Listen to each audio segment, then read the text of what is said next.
All right, what's going on, everyone? So today we're going to talk about two alleged Israeli airstrikes over the course of the past 24 hours. The first was in Syria, where it looks like Israel may have eliminated a senior IRGC official. And the second was in Gaza, where right now it looks like we're still waiting on confirmation. An Israeli strike may have killed 7 aid workers working with the World Central Kitchen. Now, for both of these, there's still a lot of unknowns, a lot up in the air. So we'll talk about what we know, what we don't, and what this means going forward. So Iran accused Israel yesterday, on Monday, of carrying out an airstrike on a building next to Iran's embassy in Damascus that killed 7 members of the Iranian Islamic Revolutionary Guard Corps, including the top Iranian commander in Syria, a man by the name of Mohammad Reza Zahedi, as well as his deputy, Mohammad Haj Rahimi. So more on Zahedi here in a second and his ties with Iran, Hezbollah, and other militia groups throughout the region. According to the Iranian ambassador in Syria, they say that 2 Israeli F-35 jets fired missiles at the building belonging to the Iranian embassy in Damascus, as well as another building next to it. And a little point of clarification here, because I have seen some stories out there talking about how Israel attacked the Iranian embassy. I don't think that's the full story. It sounds like these buildings belonged to the embassy, were adjacent to the official embassy structure. I don't believe, from everything that I've seen, that the actual Iranian embassy was struck in this attack. But again, there's a lot still kind of coming out of all this. I'm not sure, when you're talking about an embassy, it's more than just one building. Usually it's referred to as a complex. So it's not clear at this point if this building was a part of that embassy complex or, again, just adjacent to it. The IRGC, in a statement issued on Iranian media, announced the deaths of 7 members, including, as mentioned earlier, Zahedi, as well as his deputy, Rahimi. Zahedi's death is the most significant IRGC figure killed really since Qasem Soleimani was killed in a U.S. drone strike back in 2020. So that 2020 strike, if you think about what came from that, Iran fired a series of missiles, a missile barrage at U.S. forces based all across Iraq. What we have right now is that Iran has vowed to retaliate and hold Israel responsible for this attack, although as of this report, it's worth noting, Israel has not yet claimed responsibility. Now, the New York Times, apparently through some unnamed Israeli officials, say that they could confirm that Israel is behind the attack, and it doesn't take a rocket scientist to figure this out. Israel has long been striking Iranian targets in Syria.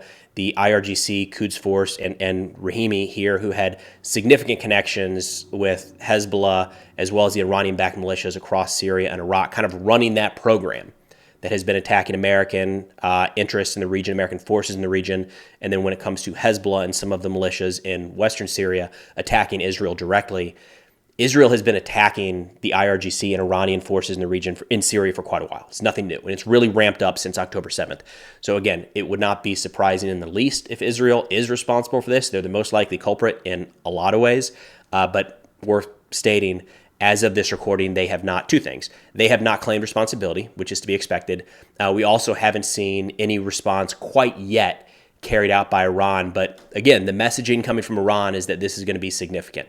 It'd be interesting to see if Iran uses some of their proxies, moving through Hezbollah, Kataib Hezbollah, some of the brigades, the militias in Iraq and Syria to carry out these attacks, or if they do something directly, similar to what we saw when Soleimani was killed, right? There was some militia attacks, but Iran wanted to show that they had the capability of striking back against U.S. forces directly in that case. It wouldn't be shocking to see Iran do something similar at this point.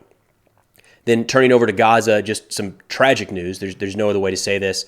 The World Central Kitchen announced on Tuesday, earlier today, that it was pausing aid operations after they said an Israeli airstrike killed 7 of the organization's aid workers in Gaza.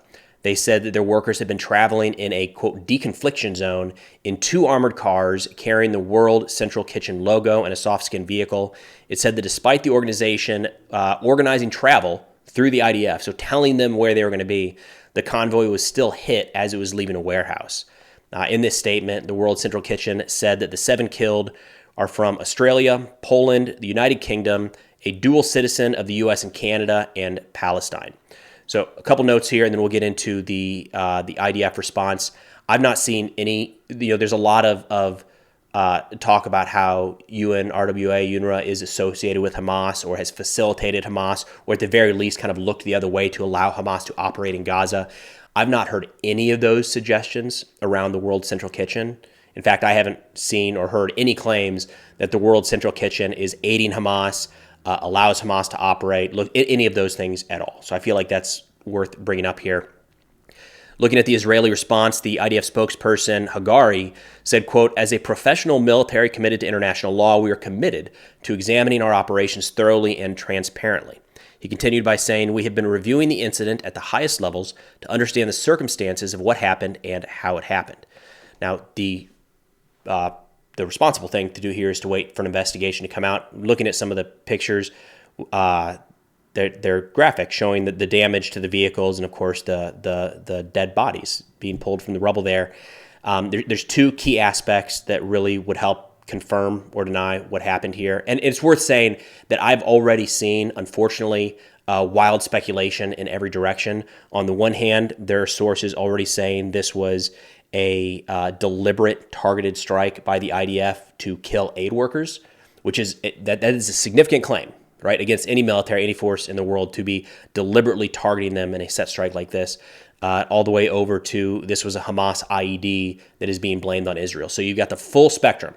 You go down some rabbit holes on the internet, hearing all of the different sources as to what they believe here.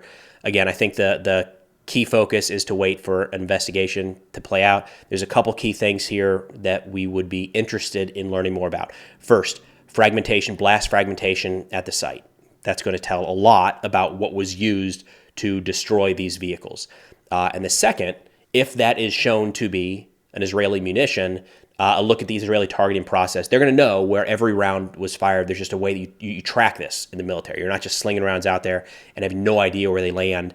So you could step back if Israel opens up this process to show what did the targeting process look like for this convoy.